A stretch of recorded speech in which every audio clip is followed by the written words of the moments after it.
Hello students, welcome to your in our channel Acme e classes. Student, आज हम class 12 का chapter number 4 that is determinant start करने जा रहे हैं।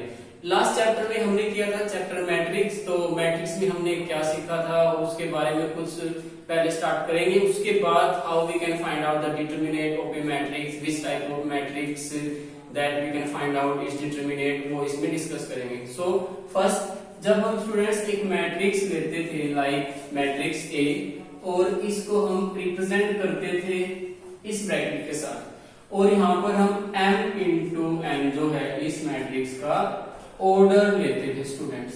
क्लियर? अब यहाँ पर इसके एलिमेंट्स होते थे a11, a12, a21, a22, जिसमें हम हॉरिजॉन्टल जो लाइन है that is row R1, R2, और जो ये हॉरिजॉन्टल लाइन है ये वर्टिकल लाइन है जिनको हम रिप्रेजेंट करते थे कॉलम से C1 एंड C2। तो ये हमने मैट्रिक्स में किया था। और मैट्रिक्स जो था स्टूडेंट्स, जब हम दो मैट्रिक्स को ऐड करते थे या सब्ट्रैक्ट करते थे या मल्टीप्लाई करते थे तो उसका जो आंसर आता था वो भी एक मैट्रिक्स फॉर्म में ही आता था। सपोज हमारे पास दो मैट्रिक्स है, अगर हम इनको ऐड करेंगे तो कोई भी अगर मैट्रिक्स आएगी तो वो भी क्या होगी, सी, यानी कि matrix A matrix B is equal matrix C. Similarly अगर हम दो मैट्रिक्स की मल्टीप्लाई करते थे तो भी जो न्यू मैट्रिक्स आती थी हमारी दैट इज सी, कोई भी एक मैट्रिक्स। तो ऐसे हम जब ऑपरेशन लगाते थे मैट्रिक्स पर तो उसका आंसर भी एक मैट्रिक्स में ही आता था। तो इसमें हमने ऑर्डर, उसके एलिमेंट्स कहाँ पे लाई करेंगे, उसकी मल्टीप्लाई ऑपरेशन सब कुछ इसमें किया था। आज हम स्टार्ट करने जा रहे हैं डिटरमिनेट। तो डिटरमिनेट करने से पहले हमें कुछ मैट्रिक्स की टाइप्स को जानना पड़ेगा स्टूडेंट। फर्स्ट ऑफ ऑल हम डिस्कस करते हैं स्क्वायर मैट्रिक्स का। स्क्वायर मैट्रिक्स,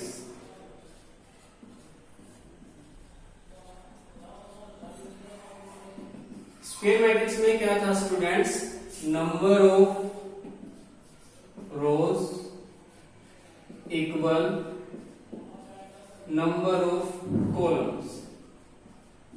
मीन्स जितने उसमें रो थी उतनी ही उसमें कॉलम थी। और हम उसको अगर एग्जांपल ले तो जो ऑर्डर है m इंटू n वो क्या होता था, या तो 2 इंटू 2 या फिर 3 इंटू 3। ठीक है? और एक हम अगर ले तो 1 इंटू 1, ये भी एक ऑर्डर ही है मैट्रिक्स का। तो ये सभी मैट्रिक्स जो है स्क्वायर मैट्रिक्स होती है। तो इसी मैट्रिक्स के थ्रू हम आज डिटरमिनेट फाइंड आउट करेंगे और ये कहे कि डिटरमिनेट सिर्फ एग्जिस्ट ही स्क्वायर मैट्रिक्स का करता है। क्लियर? यानी कि अगर हम डिटरमिनेट फाइंड आउट करना चाहेंगे या चाहते हैं किसी मैट्रिक्स का तो सबसे पहले हमें फाइंड आउट करना पड़ेगा कि क्या हमारी मैट्रिक्स जो है वो स्क्वायर है या नहीं है। अगर स्क्वायर नहीं है तो हम उसका डिटरमिनेट फाइंड आउट नहीं कर सकते। सबसे पहले हमें मैट्रिक्स की टाइप को पहचानना पड़ेगा कि वो स्क्वायर मैट्रिक्स है या नहीं। अब डिटरमिनेट होता क्या है स्टूडेंट्स, इसमें हम क्या करते हैं कि जो मैट्रिक्स है जब हम उसको एसोसिएट करेंगे किसी नंबर से, means if A matrix associate with a number, a matrix associate with a number, then it is called determinate. Then it is called determinate. तो तब हम उसको डिटरमिनेट कहते हैं। मींस जो एक मैट्रिक्स है वो सॉल्यूशन के बाद एक प्रॉपर नंबर हमें देगी, वो नेगेटिव पॉजिटिव जीरो कुछ भी हो सकता है। उस नंबर को हम डिटरमिनेट से डिनोट करते हैं और इसका सिंबल या तो हम डेल्टा यूज करेंगे या फिर अगर ए कोई मैट्रिक्स है तो उसके लिए हम ये यूज करेंगे। ठीक है? और या शॉर्ट में हम डिटरमिनेट DET डॉट ए से भी उसको रिप्रेजेंट कर सकते हैं। तो ये सिंबल है रिप्रेजेंट करने का। और दूसरी बात, अगर ए कोई मैट्रिक्स है जो इस ब्रैकेट के साथ होती है जिसमें इसका ऑर्डर होगा m इंटू n, अगर ये मैट्रिक्स है तो जो डिटरमिनेट है यहाँ पर हम देख रहे हैं इसका डिटरमिनेट, तो उसको इस ब्रैकेट से डिनोट करेंगे और ये यहाँ पर ये लाइन आ जाएगी। m into n, but m into n जो है वो स्क्वायर मैट्रिक्स होनी चाहिए। कंडीशन क्या है कि वो स्क्वायर मैट्रिक्स हो। क्लियर? तो ये है मैट्रिक्स का नोटेशन और ये है डिटरमिनेंट का। इसको हम स्टूडेंट्स मॉडुलस नहीं कह सकते क्योंकि मॉडुलस तो हमेशा एक पॉजिटिव क्वांटिटी होती है, बट जरूरी नहीं है कि हर मैट्रिक्स का डिटरमिनेंट पॉजिटिव ही आए या नेगेटिव भी आ सकता है, जीरो भी आ सकता है। तो इसको एज ए बार या टू वर्टिकल लाइन हम कह सकते हैं जिससे हम इसको डिनोट करेंगे। अब हम फाइंड आउट करते हैं डिटरमिनेंट निकालते कैसे हैं, और अगर हम स्क्वायर मैट्रिक्स है तो हमारे पास कितने टाइप की स्क्वायर मैट्रिक्स हो सकती है और उसका डिटरमिनेंट हम कैसे कैसे फाइंड आउट करेंगे। So let's start. सबसे पहले हम first order determinant find out करते हैं। First order determinant,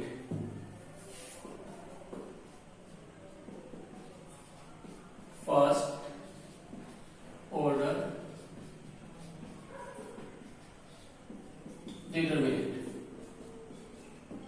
first order determinant का मीन्स क्या है, मतलब कि यहाँ पे जब हम फाइंड आउट करेंगे किसी मैट्रिक्स का डिटरमिनेंट तो उसका ऑर्डर 1 by 1 का होना चाहिए, यानी कि इसमें जो ऑर्डर है वो होगा 1 into 1। Clear? 1 into 1 square matrix. तो अगर कोई मैट्रिक्स 1 into 1 की है और हमें इसका फाइंड आउट करना है डिटरमिनेंट लाइक दिस, तो जो 1 into 1 की हमारी मैट्रिक्स है, जो इसका एलिमेंट है 1 into 1 मीन्स क्या, 1 रो 1 कॉलम। तो अगर हम यहाँ पर एलिमेंट लेते हैं स्टूडेंट 3, 1 रो 1 कॉलम। देखो अगर हम इसको लिखते हैं 3 तो ये रो भी ऐसे काउंट होगी 1 और कॉलम भी एक ही काउंट होगी, दैट इज 1। तो ये है 1 into 1 की स्क्वायर मैट्रिक्स। और अगर हम इसका डिटरमिनेंट निकालना चाहे स्टूडेंट्स तो 1 into 1 की ऑर्डर जो होगा मैट्रिक्स का उसका डिटरमिनेंट भी वो खुद ही होगा, यानी कि इसका आंसर 3 ही आएगा। तो फर्स्ट ऑर्डर में हमें कुछ ज्यादा करने की जरूरत नहीं होगी, जो हमारा एलिमेंट है वही उस मैट्रिक्स का डिटरमिनेंट होगा फर्स्ट ऑर्डर केस में। अब नेक्स्ट आता है ऑर्डर सेकंड।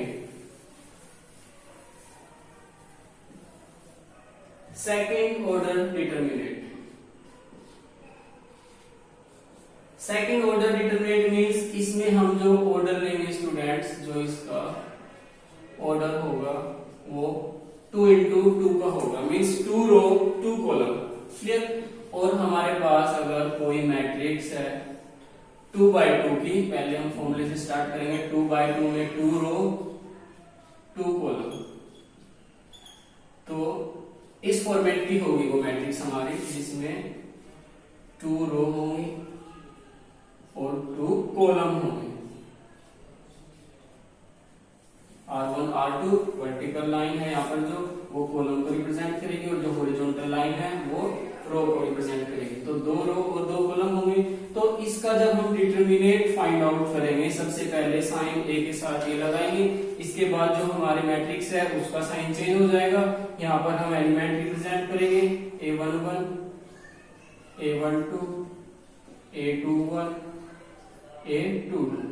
अब डिटरमिनेंट में हम सबसे पहले क्या करते हैं स्टूडेंट, जब हमारे पास 2 by 2 की मैट्रिक्स होगी, ये 2 by 2 ऑर्डर है इसका, तो जो A11 एलिमेंट है हमारा फर्स्ट रो फर्स्ट कॉलम का वो मल्टीप्लाई होगा उसके अपोजिट जो एलिमेंट लिखा हुआ है A22। ठीक है, अप टू डाउन। सबसे पहले ये एलिमेंट इसे मल्टीप्लाई होगा, आफ्टर दैट यहां से A21 की 1 2 के साथ मल्टीप्लाई होगी, यानी कि अगर हम सिंप्लीफिकेशन लिखे तो ये आएगा A11 मल्टीप्लाई A22, बीच में माइनस का साइन आएगा और यहाँ पर हम ब्रैकेट यूज कर लेते हैं, और सेकंड आएगा फिर A21 element A12 11 multiply with 22 21 multiply with 12 bracket और बीच में माइनस। तो ये है इसका रूल पैटर्न कि हम कैसे फाइंड आउट करेंगे 2 by 2 मैट्रिक्स का डिटरमिनेंट। अब इसका हम एग्जांपल लेते हैं। अगर A कोई मैट्रिक्स है हमारे पास जिसके एलिमेंट हमने पहले वेरिएबल ले लेते हैं A B C D, और इस C को हम B को माइनस का लेते हैं यहाँ पे। अगर इसका हमें डिटरमिनेंट फाइंड आउट करना है तो A पहले हम इसको एज इट इज लिखेंगे डिटरमिनेंट फॉर्म में, उसके बाद नीचे multiply A with B that is AD minus B C के साथ, तो BC आएगा और BC माइनस का ही है तो माइनस माइनस क्या हो जाएगा प्लस, तो ये इसका डिटरमिनेंट होगा। ठीक है, ऐसे ही हम एक एग्जांपल और लेते हैं इसका, जिसमें इस बार हम वेरिएबल की बजाय कोई कांस्टेंट नंबर लेते हैं। जैसे हमने लिया 3, 1, 5, 8। क्लियर? तो फिर सेम रूल, 3 मल्टीप्लाई विद 8, बीच में माइनस 5 मल्टीप्लाई विद 1। तो और ए डिटरमिनेट साइन यहाँ पे लगाएंगे, 3 8 जा 24 माइनस 5 1 जा 5, 24 माइनस 5 दैट इज 19। तो ये जो डिटरमिनेट है, जो एक नंबर को रिप्रेजेंट करता है, जो हमने स्टार्टिंग में ही कहा था कि जो डिटरमिनेट है वो किसी भी मैट्रिक्स के साथ एक नंबर को रिप्रेजेंट करेगा, दैट इज डिटरमिनेट। तो ऐसे हम 2x2 मैट्रिक्स का डिटरमिनेट फाइंड आउट कर सकते हैं। क्लियर? अब next is third order determinate, but उससे पहले एक बार फिर कि जो सेकंड ऑर्डर डिटरमिनेट है उसका जो फॉर्मूला है वो ये रहेगा, a11 multiply with a22 minus a21 multiply with a12। ठीक है, तो ये आपको ध्यान रखना है, बीच में माइनस जरूर आएगा। यहाँ पर अगर कोई नंबर माइनस आता है तो वो अकॉर्डिंग टू साइन चेंज हो जाएगा। Next is third order determinate.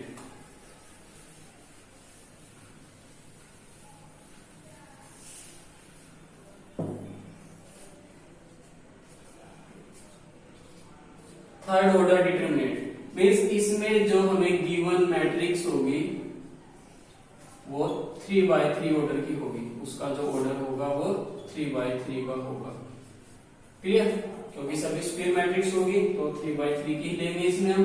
और सबसे पहले इसमें भी हम फॉर्मूला फॉर्म करते हैं, element a11 a12 a13 a21 a22 a23 a31 a32 and last a33।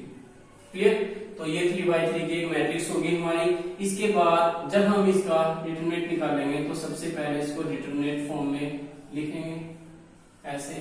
अब यहाँ पर दोबारा हम एलिमेंट को लिखेंगे a11 12 13 21 22 23 31 32 33। अब क्या करना है इसमें, इस टाइप्स की जो मैट्रिक्स होगी थर्ड ऑर्डर डिटरमिनेंट की, यानी कि जब हम डिटरमिनेंट निकालेंगे थर्ड ऑर्डर का, जैसे हमने 2x2 का एक ही मेथड से निकाला था, मल्टीप्लाई 1 1 2 2 फिर 2 1 1 2 के साथ। बट इस टाइप की अगर हमारे पास कोई मैट्रिक्स है 3x3 की, इसका हम डिटरमिनेट 6 अलग अलग डिफरेंट से निकाल सकते हैं। 6 में रो मतलब 3 रो एंड 3 कॉलम, तो कितने हुए टोटल 6। तो 6 टाइप से यानी कि हम इसका अलग अलग 6 प्रकार से डिटरमिनेट निकाल सकते हैं अलग अलग। ठीक है, क्योंकि यहाँ पर इसमें रो 1 रो 2 रो 3 और ऐसे ही अगर हम इसमें कॉलम को यहाँ से दिखाए C1 C2 C3, तो इसमें 3 रो 3 कॉलम है तो इसके मैट्रिक्स है, तो इसका डिटरमिनेंट हम अलग अलग 6 टाइप से निकाल सकते हैं। तो अभी हम जो सबसे पहले निकाल रहे हैं वो निकाल रहे हैं determinate bye R1 along R1। तो हम R1 के अलोंग इसका डिटरमिनेंट निकालने जा रहे हैं। फिर ऐसे ही हम C1 के थ्रू भी निकालेंगे एक बार विद एग्जांपल। ठीक है, तो अभी हम यहाँ पर लिखेंगे डिटरमिनेट अलोंग R1। ठीक है, R1 के अलोंग हम निकाल रहे हैं। तो R1 के अलोंग जब हम डिटरमिनेंट निकालेंगे तो हमें करना क्या होगा, determinant of matrix A is equal. अब R1 के जो एलिमेंट है उसको तुमने ध्यान से देखना है, ये है हमारी R1। क्लियर? इसका जो फर्स्ट एलिमेंट है दैट इज A11, उसको बाहर लिख लेना है आपने A11। क्लियर? उसके बाद फिर यहाँ पर साइन आएगा मैट्रिक्स डिटरमिनेंट का ही दोबारा से। A11 जो एलिमेंट है वो फर्स्ट कॉलम और फर्स्ट रो में लाई करता है students, first row first column.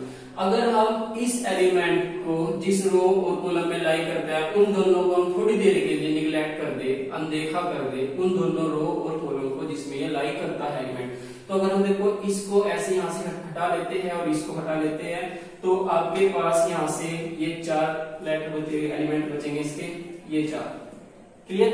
तो फर्स्ट रो और फर्स्ट कॉलम जिसमें ये एलिमेंट आता है फर्स्ट रो में फर्स्ट कॉलम में, उसको हटाने के बाद जो हमारे पास 4 एलिमेंट बचे हैं उनको हमने यहाँ पे लिख लेना है।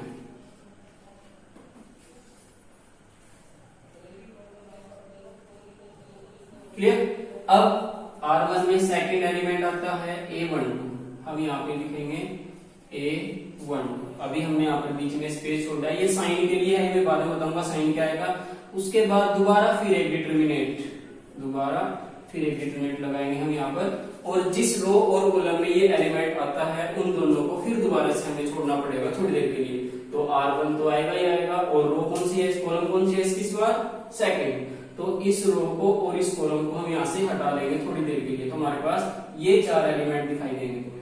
ठीक है, देखो दोबारा से इसको हम रजिस्टर से अगर कवर करते हैं तो 4 एलिमेंट आपके सामने होंगे, A21, A23, A31 और A33। तो इन 4 को हमने यहाँ पे लिख लेना है इस रो और इस कॉलम को हटा के।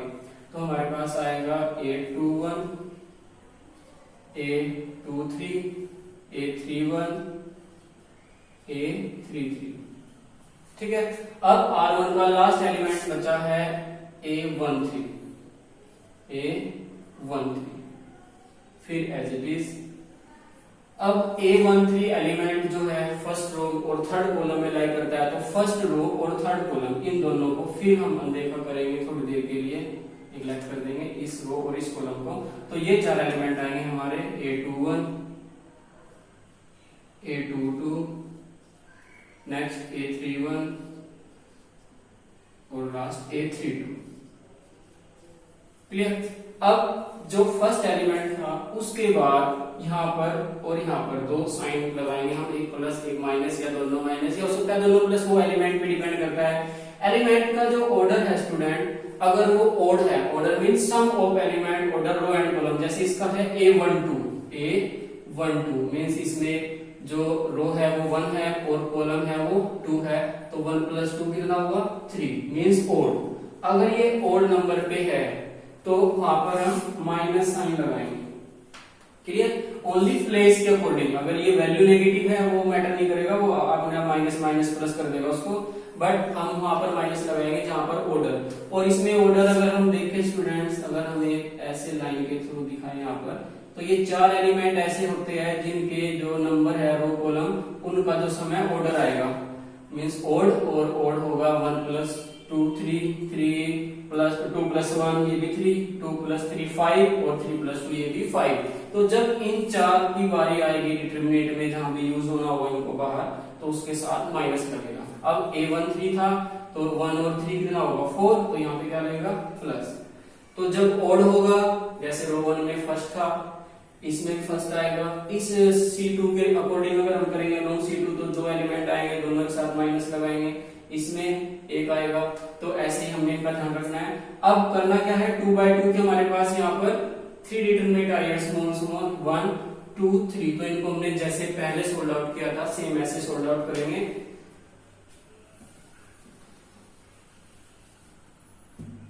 A11 एज इट इज, ये मल्टीप्लाई है यहाँ पर। अब हम मल्टीप्लाई करने जा रहे हैं A22 की A33 से, तो यहाँ लिखेंगे A22 मल्टीप्लाई A33, बीच में माइनस A32 की A23 के साथ। ठीक है, फिर माइनस को यहाँ लगा लेते हैं क्योंकि आगे स्पेस कम है। फिर ऐसे ही जैसे इसकी मल्टीप्लाई इसके साथ की थी, अब इसकी मल्टीप्लाई इसके साथ करेंगे और इसकी इसके साथ। तो एलिमेंट है हमारा A12 बाहर। 12 के बाद 21 की मल्टीप्लाई 33 से, तो यहाँ लिखेंगे A21 मल्टीप्लाई A33, फिर माइनस A31 और इसकी मल्टीप्लाई A23 से, फिर लास्ट A31 प्लस A31, ये एक ही लाइन है सभी की। फिर ब्रैकेट A21 की मल्टीप्लाई A32 के साथ, A21 मल्टीप्लाई A32 के साथ, फिर माइनस, फिर ऐसे A31 की A22 के साथ। ठीक है, तो जो यहां से आंसर आएगा मल्टीप्लाई करके माइनस करके, उसकी मल्टीप्लाई इसके साथ होगी बाहर, फिर इन दोनों का जो आंसर आएगा उसकी मल्टीप्लाई इसके साथ होगी, फिर इन दोनों का जो आएगा उसकी मल्टीप्लाई इसके साथ होगी, और इन दोनों को फिर प्लस माइनस करके हम एक वैल्यू फाइंड आउट करेंगे जो इस मैट्रिक्स का डिटरमिनेंट होगा। तो ये 3x3 का पैटर्न है कि कैसे हम फाइंड आउट करते हैं। ठीक है, अब इसका हम एक एग्जांपल करेंगे, बट ये रूल आपको ध्यान रखना है कि पहले 3x3 की किसी भी एक रो या किसी भी एक कॉलम के थ्रू पहले हम उसको एक्सपेंड कर देंगे, एक्सप्रेस कर देंगे छोटे छोटे मैट्रिक्स में, जो डिटरमिनेंट फाइंड आउट करेंगे 2x2 का 3 बार। ठीक है, अब इसका एक एग्जांपल लेते हैं हम।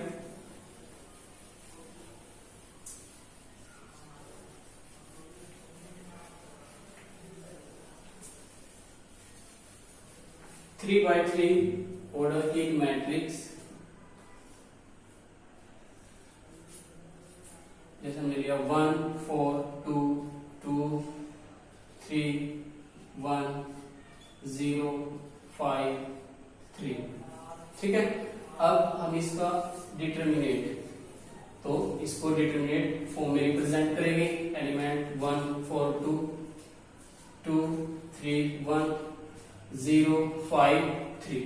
ठीक है, अब हम पहले हमें चेक करना है या पहले हमें डिसाइड करना है कि इसका डिटरमिनेंट R1 के थ्रू फाइंड आउट करना चाहते हैं हम, या R2 के, या R3 के, या C1 C2 C3 के, किसी भी एक लाइन से हम इसका फाइंड आउट कर सकते हैं। अभी हमने जो पैटर्न किया था वो R1 का था, तो एक बार फिर हम R1 से ही इसका डिटरमिनेंट फाइंड आउट करते हैं। पहले R1 से और फिर इसका C1 से, और फिर आंसर मैच करेंगे, क्या सेम आएगा। तो जब भी हम अलग अलग रो या कॉलम से डिटरमिनेंट निकालेंगे तो हर बार सेम आंसर आएगा। तो पहले R1 के थ्रू फर्स्ट एलिमेंट A11, तो A11 को हमने बाहर लिख लेना है। फिर यहाँ पर डिटरमिनेंट जिस रो और कॉलम में ये एलिमेंट आता है उन दोनों को हमने हटा देना है, तो हमारे पास आएगा 3 1 5 3, तो उसको हम यहाँ लिख लेंगे 3 1 5 3। अब इसका जो प्लेस है A12 दैट इज ओड, क्योंकि आता है A12 पे, और 1 + 2 कितना था 3, जो कि ओड था, और ओड के केस में हमने बताया था कि माइनस साइन आएगा यहाँ पर, और वैल्यू एलिमेंट की 4। फिर डिटरमिनेंट इस रो और इस कॉलम को हटा देंगे यहाँ से हम, तो हमारे पास एलिमेंट आएंगे 2 1 0 3। इस रो को और इस कॉलम को हटा देंगे 2 1 0 3। ठीक है, जिस रो और जिस कॉलम में वो एलिमेंट है उन दोनों को हटा देना है वहां से।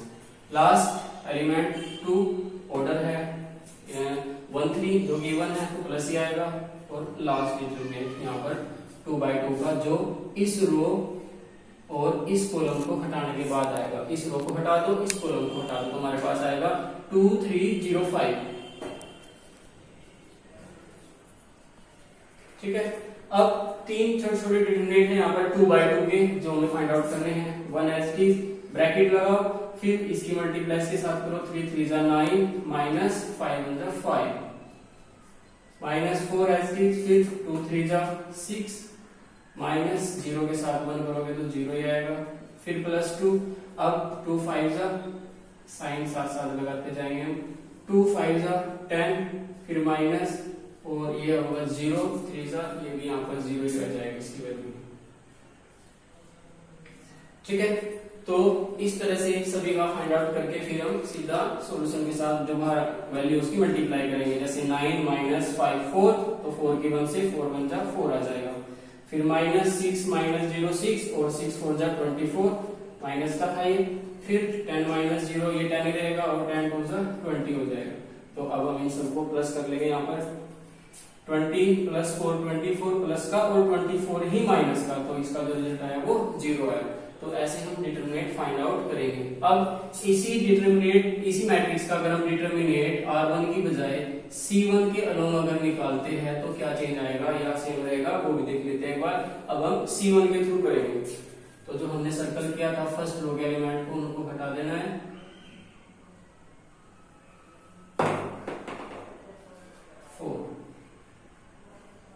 और अब हम यहीं पर इसका करते हैं अलोंग कॉलम 1 या अलोंग C1। ठीक है, तो C1 का जो फर्स्ट एलिमेंट है दोबारा फिर वो 1 1 ही है, तो 1 1 को हटाने के बाद जो हमारे डिटरमिनेंट बची है इसके बाद इस रो और इस कॉलम को हटा दोगे तो फर्स्ट एलिमेंट रो का भी वही था, कॉलम का वही था, तो ये चीज सेम आएगी। यहाँ पर जो हमारे मैट्रिक्स की डिटरमिनेंट बना था 3 1 5 3। इसके बाद जो सेकंड एलिमेंट है वो है 2, क्लियर। अब टू जिस कॉलम और जिस रो में लाई करता है उन दोनों को हटा देना है। देखो तो हमारे पास आएगा 4 2 5 3, ये रो और ये कॉलम हटा देंगे। तो हम लिखेंगे यहाँ पर पहले इसका ऑर्डर भी चेक करेंगे किस प्लेस पे आता है। ये है 2 1, दैट इज माइनस, तो माइनस आएगा क्योंकि ऑड प्लेस है ये। 1 2 हो या 2 1 हो, जब भी ऑर्डर ओड होगा इसके इन प्लेस का एलिमेंट का तो माइनस आएगा। और एलिमेंट है 2, और इसके बाद हमने इस कॉलम और इस रो को हटाया था तो 4 2 5 3 आया था यहाँ से 4 2 5 3। लास्ट जो एलिमेंट है हमारा वो 0 है। अब 0 अगर हम बाहर लिखते हैं और अंदर कोई भी वैल्यू आए तो मल्टीप्लाई आने के बाद वो 0 तो होगा ही, बट एलिमेंट हमें एक बार शो करने पड़ेंगे यहाँ पर। तो इस रो और इस कॉलम को हम हटा देते हैं। ये है थर्ड कॉलम, थर्ड रो और फर्स्ट कॉलम। तो 4 2 3 1 ये बचेगा यहाँ से 3 1, ठीक है। अब 1 एज इट इज, इसकी मल्टीप्लाई करेंगे। अब 3 3 9 माइनस 5 1 5, जो पहले था सेम है ये, माइनस 2। अब 4 3 12 माइनस 5 2 10, ये 0 है बाहर, अंदर मल्टीप्लाई करके आएगा 4 माइनस 6, बट बाहर 0 है तो मल्टीप्लाई में वैल्यू 0 ही आएगी इसकी। तो अब यहाँ से जो हमारे पास वैल्यू आएगी 4 1 4 ही रहेगा, ये माइनस 10, ये 12 माइनस 10 दैट इज 2, और 2 की जब हम मल्टीप्लाई करेंगे 2 से जो माइनस में है तो कितना आएगा 2 4 4, और इसका भी आंसर क्या आएगा 0। तो इस तरह से हमें अगर उसको रो 1 से निकाले या कॉलम 1 से निकाले तो मैट्रिक्स का डिटरमिनेंट जो है वो सेम ही रहेगा। तो स्क्वायर मैट्रिक्स में हम 3/3 का जब भी फाइंड आउट करेंगे तो आपके पास 6 ऑप्शन है। आप उसका रो 1 से फाइंड आउट करो, रो 2 से, रो 3 से, या कॉलम 1 2 या 3 से। अब इसमें एक चीज नोट की होगी शायद, जब हमने रो 1 के लोग निकाला था तो हमारा कोई भी एलिमेंट रो 1 का 0 नहीं था, बट जब हमने कॉलम के लोग निकाला तो हमारा एक एलिमेंट 0 था। उसका हमें क्या फायदा हुआ, क्या बेनिफिट हुआ कि जब वो 0 था तो हमें इस चीज से कोई मतलब नहीं है कोई भी वैल्यू दे, क्योंकि उसको 0 ही हो जाना है। तो सपोज करो ऐसे अगर ये एलिमेंट भी 0 होता तो फिर हमें किससे निकालना पड़ता, ओनली एक एलिमेंट से। तो आपको ट्राई ये करनी है कि जिस रो या जिस कॉलम में जितने 0 ज्यादा होंगे उसी के थ्रू आपको उसका डिटरमिनेंट फाइंड आउट करना है, ठीक है। एक एग्जांपल करते हैं इसका छोटा सा। यही मैट्रिक्स है सपोज, और इसके मैं ये दोनों एलिमेंट हटा देता हूं ऐसे।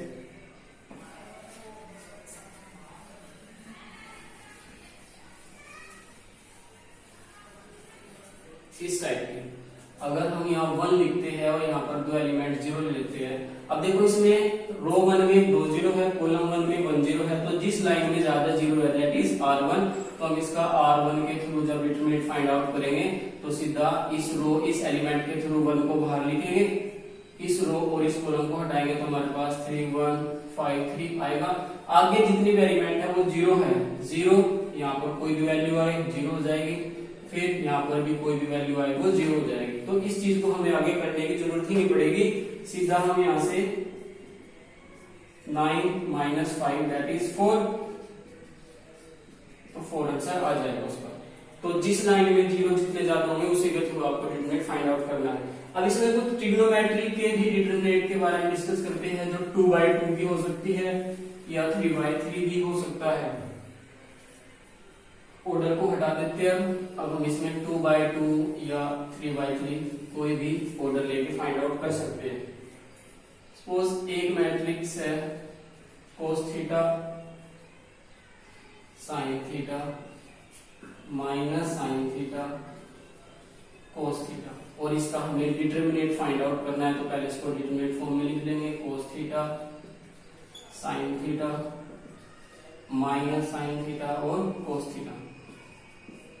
अब 2/2 भी है तो cos multiply cos that is cos square, minus और एक माइनस यहाँ पे ऑलरेडी है तो sin into sine minus minus plus, और ये हो जाएगा sin स्क्वायर थीटा, और sin square theta cos square theta जो फॉर्मूला है ट्रिग्नोमेट्री का that is 1।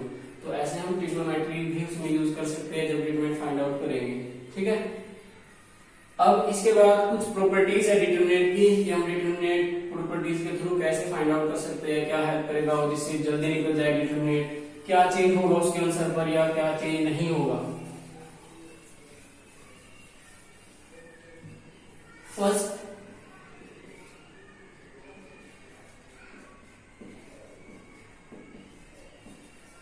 Properties of determinant.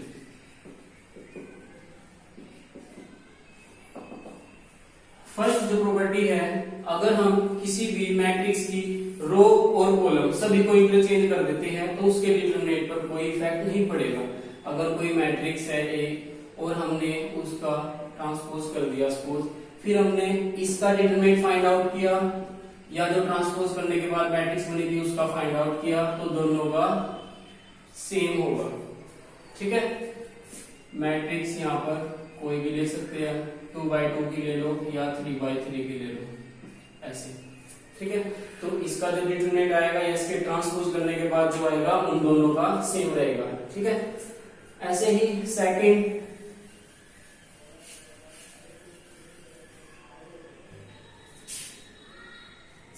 जो प्रॉपर्टी है, अगर हम किसी मैट्रिक्स का 2 रो एंड 2 column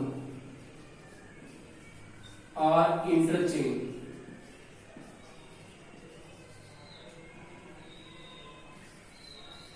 then जो डिटर्मिनेंट है ए मैट्रिक्स का वो माइनस आ जाएगा जो पहले सिंपल मैट्रिक्स का था चेंज करने से पहले। ठीक है, ऑर्डर इसका m इंटू एन यानी कि स्क्वायर मैट्रिक्स होगी यहाँ पर, ये याद रखना है आपको। और जो भी यहाँ पर एलिमेंट है, कोई भी एग्जांपल ले सकते हैं। तो जब हम उसका डिटरमिनेंट फाइंड आउट करेंगे 2 रो और 2 कॉलम चेंज करने के बाद, ठीक है, अगर हम यहाँ पर 3x3 की मैट्रिक्स ऐड कर लेते हैं इसको, अगर हम 2 रो और 2 कॉलम चेंज करते हैं, R1 R2 interchange with C1 C2 means जैसे ट्रांसपोज में करते थे हम, बट ट्रांसपोज में सभी का करते हैं, इसमें 2 का ही करेंगे। तो 2 में जो है माइनस का आंसर आएगा स्टूडेंट्स। अगर हम ए का हमने डिटरमिनेंट निकाला, सपोज अगर 5 आया और उसमें हमने 2 कॉलम और रो को चेंज करने के बाद निकालेंगे तो -5 आएगा, ये प्रॉपर्टी के बाद। ठीक है, अगर सभी को चेंज करोगे तो नो चेंज, अगर 2 को चेंज करोगे तो विद माइनस साइन उसका आंसर आएगा। नेक्स्ट है थर्ड, अगर किसी भी मैट्रिक्स का पूरी एक रो या पूरी एक कॉलम 0 है, ठीक है, पूरी एक रो 0 है, तो उसका जो डिटरमिनेंट है वो भी 0 होगा। अभी हमने देखा था जब 2 0 थे तो हमने उनको मल्टीप्लाई किया, इनका सीधा एक एलिमेंट के थ्रू एक्सपेंड कर दिया था। बट अगर सभी 0 है, उसके रो में भी हो सकती है, वो कॉलम में भी हो सकते हैं, तो उसका डिटरमिनेंट 0 रहेगा। ठीक है, नेक्स्ट फोर्थ, अगर किसी भी मैट्रिक्स में 1 2 6 3 5 4 1 2 6 2 रो या 2 कॉलम आइडेंटिकल हो अगर, ठीक है, सेम, अगर 2 रो या 2 कॉलम अगर सेम है किसी भी मैट्रिक्स की तो भी उसका डिटरमिनेंट 0 होगा। ठीक है, तो ये कुछ प्रॉपर्टी जब हम डिटरमिनेंट फाइंड आउट करेंगे बाय यूजिंग फॉर्मूले जो हमने किए थे अभी, तो उसमें ये हमें हेल्प करेगा कि अगर हमें किसी भी तरह हम किसी मैट्रिक्स की 2 कॉलम या 2 रो को प्रॉपर्टी का यूज करके सेम बना सकते हैं, तो उसके बाद हम उसका डिटरमिनेंट 0 शो कर देंगे डायरेक्ट बाय यूजिंग प्रॉपर्टी। ठीक है, next,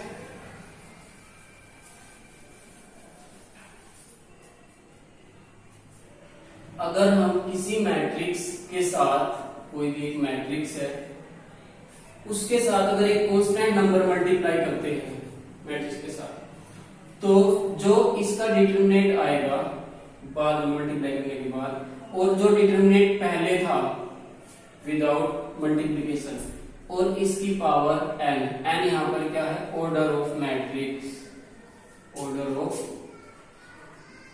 matrix n into n। अगर 1 इंटू 1 है तो पावर 1 हो जाएगी यहाँ k के ऊपर, 2 इंटू 2 है तो पावर 2 हो जाएगी, और 3 इंटू 3 है तो पावर 3 हो जाएगी। बहुत इंपॉर्टेंट प्रॉपर्टी है।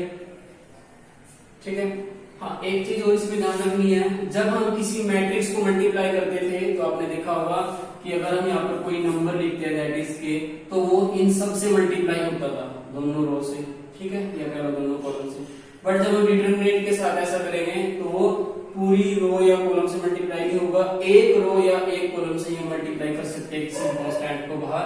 जैसे अगर ये डिटरमिनेंट है और यहाँ पर एलिमेंट लिखे है 2 3 4 5 और हमने इसको अगर 2 से मल्टीप्लाई करना है स्टूडेंट्स, तो जरूरी नहीं है कि सभी से मल्टीप्लाई होगा, आप इसको किसी एक रो या किसी एक कॉलम से मल्टीप्लाई करोगे। जैसे हमने अगर R1 से करना है तो 2 2 4 2 3 6, ये 4 5 एज इट इज रहेगा। तो ये आपको डिटरमिनेंट की प्रॉपर्टी में ध्यान रखना है, ठीक है। तो ये जो नंबर है k कांस्टेंट, जितने भी यहाँ पर इसका ऑर्डर होगा इस मैट्रिक्स का, वो इसके साथ इसकी पावर में जाएगा, फिर मैट्रिक्स की डिटरमिनेंट आएगा जो उसका मल्टीप्लाई करोगे तो आपका आंसर सेम आएगा, ठीक है। इसके बाद सिंगुलर और नॉन सिंगुलर दो मैट्रिक्स है हमारी। फर्स्ट इज सिंगुलर मैट्रिक्स और एक है नॉन सिंगुलर।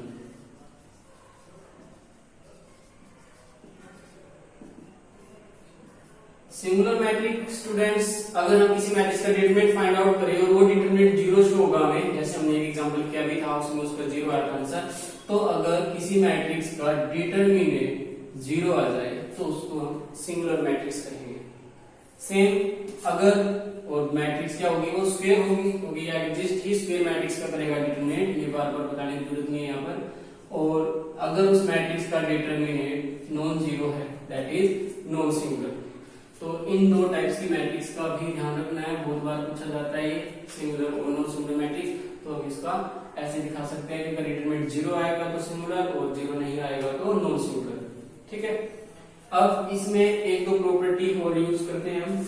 अगर हम किसी मल्टीप्लाई करते हैं दो मैट्रिक्स की अलग अलग मल्टीप्लाई की, एक मैट्रिक्स बन जाएगी, उसके बाद उसका डिटरमिनेंट फाइंड आउट करोगे और अगर हम उनकी डायरेक्ट डिटरमिनेंट निकाल ले दोनों का और फिर उनके आंसर की डिटरमिनेंट की जो एक वैल्यू आएगी उनकी मल्टीप्लाई करेंगे तो रिजल्ट सेम आएगा, ठीक है। तो इस तरह से ये कुछ प्रॉपर्टी और फॉर्मूले थे डिटरमिनेंट के जो हमने फाइंड आउट किए इसमें।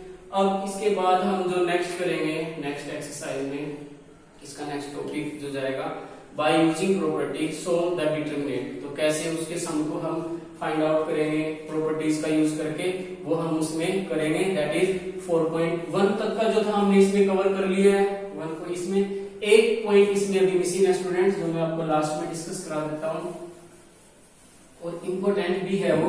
जब हमने मैट्रिक्स में किया था इक्वल मैट्रिक्स का एक टॉपिक था, इक्वल मैट्रिक्स लास्ट टॉपिक है ये।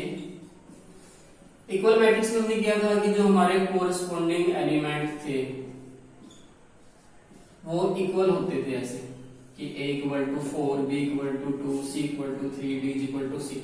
बट जब दो मैट्रिक्स इक्वल होंगे स्टूडेंट, ध्यान रखना इसका, जब दो मैट्रिक्स इक्वल होंगी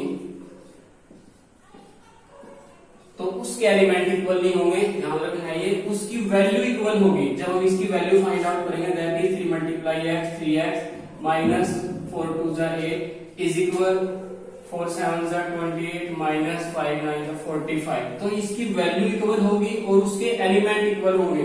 तो इसका हमें ध्यान रखना है कि जब कोई भी मैट्रिक्स के साथ उसका डिटरमिनेंट इक्वल है तो पहले वैल्यू फाइंड आउट करेंगे, तब हम जो मिसिंग वेरिएबल x y है उसकी वैल्यू फाइंड आउट करेंगे। तो इसके बाद नेक्स्ट एक्सरसाइज में हम करेंगे इसका by using property solve left hand side और राइट हैंड साइड, ठीक है, in exercise 4.2। Thank you for watching.